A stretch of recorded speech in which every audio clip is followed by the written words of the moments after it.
Well, that wrapped the Dalish Curse. But it didn't wrap Session 5. Because there was one other piece that happened after. Because if you remember, the Dalish Curse for this campaign is just a side-tracking, side quest. You know, they're travelling on the map, and then the cross swords come up, and this whole thing at Vinterver happens. They're really going to meet the Baranti contact. And so we just rolled that as well for a few minutes. I was happy enough with the session. You know, they rolled in and I thought, well, this has a chance of getting very, very messy indeed. So I played it very, very loose again.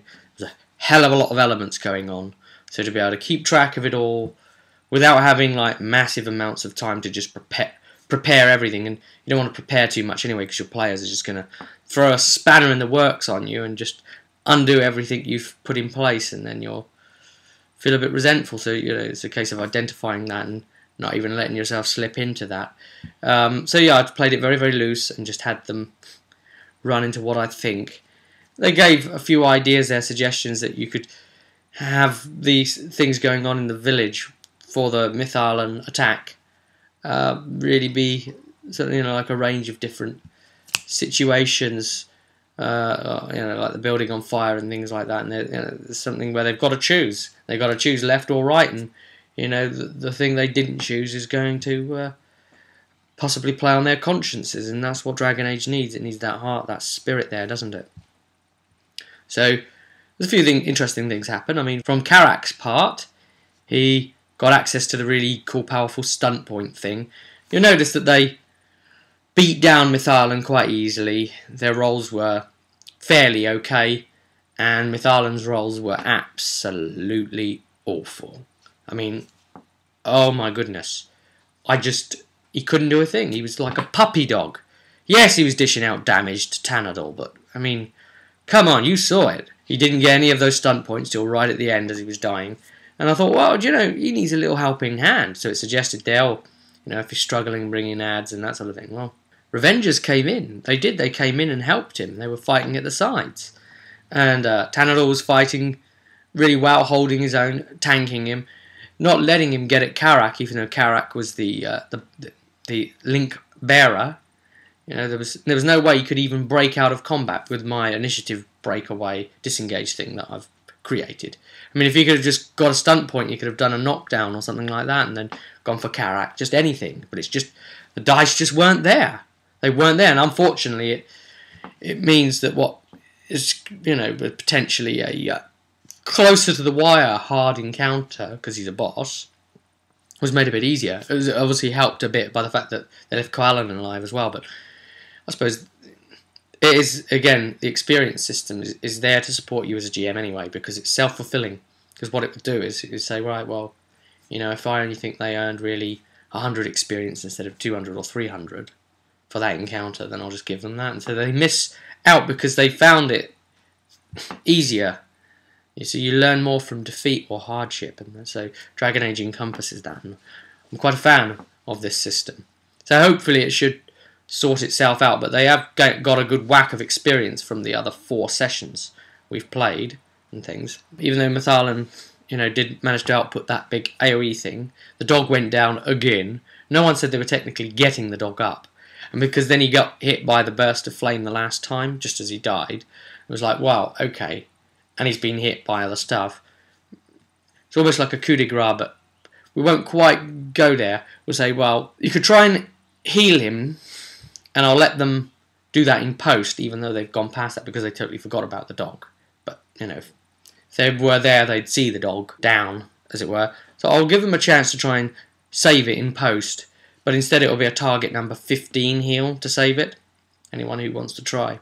That'll be interesting. Amelia really got to shine here. She had her own little solo story going on in the village, you know, saving lives, doing this heroic thing. And I think the one that really summed it all up was when she had Sister Ada over her shoulder, and she's got her back against the door, stopping them from getting through. And they're all beating and hammering the door from the other side, and she's holding it there and just holding them all off with the strength of her back.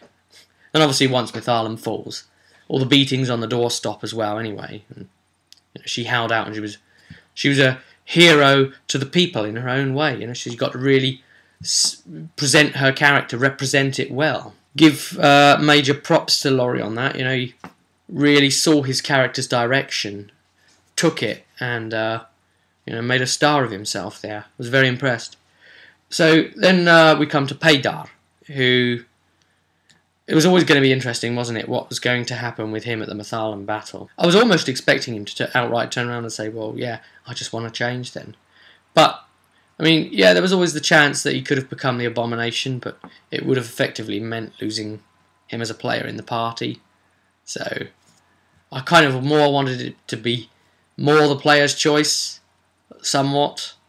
But I made it a fairly easier test, and I said, are you trying to resist? And he said, yes. So I thought, well, I'll make it somewhat easier then, because you say your character is trying to resist. He's got more hate than Haralan does, or did. Haralan's now deceased, but he's giving humans a chance where Haralan didn't. He's on a campaign right now. That's why he's in a party with them. He's like, right, I'll party with them, and I've seen things in the past that give me this hate towards humans, what you did to our people. But I'll party with them. I'll spend time with them. And I'll decide their fate based on that. Are they worthy of it? And if I end up deciding they're not worthy, I haven't wasted my time, because I've learnt more about my enemies by spending close time with them, travelling and out and about. He changed into a Revenger, and I thought that was quite entertaining.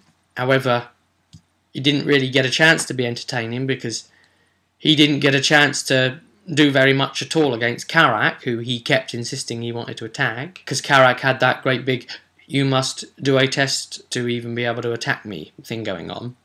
So then, if I'd have been him, I'd have probably thought, well, wow, I can't attack him, I'll switch to Tanadil or something like that. But the link bearer, I guess, it would have been interesting if he'd have tried to get the link off of him, because what would have happened then?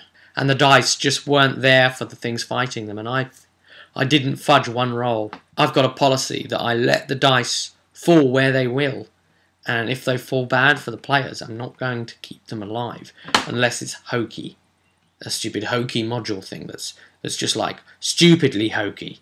Like, oh, you have touched that door, you should have known it was a magical door, even though there have been no indications and signs that it is a magical door, and because you have now touched it to open it to move on to the next bit, you now have a curse upon you, and you will die in 2 minutes, and there is no way to remove that curse. You're effectively the first stormtrooper in, aren't you?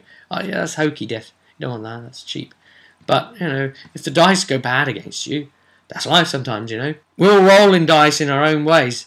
We're walking along the road, whether we cross that road safely or not, that's a roll of the dice, but from the grand architect of the universe, as it were, Mathalan just couldn't stand against them. Now the group get more powerful to level 2. I did want a closer thing, a closer cut thing, but we'll see what happens, because the next one, for them, even though they're now level 2, it's still doable, because it said, once they get to like 3 or something, you might want to up the odds. So 1s and 2s okay. A band too many, that'll be the next one. And that's the one found in the GM's screen. So I'll look forward to running that, and I don't think we'll probably be doing a video about that, because I can't do videos about everything, but I'll look forward to it. Thanks for tuning in and staying with us on these live sessions. Thanks, guys, and I'll see you at the next video.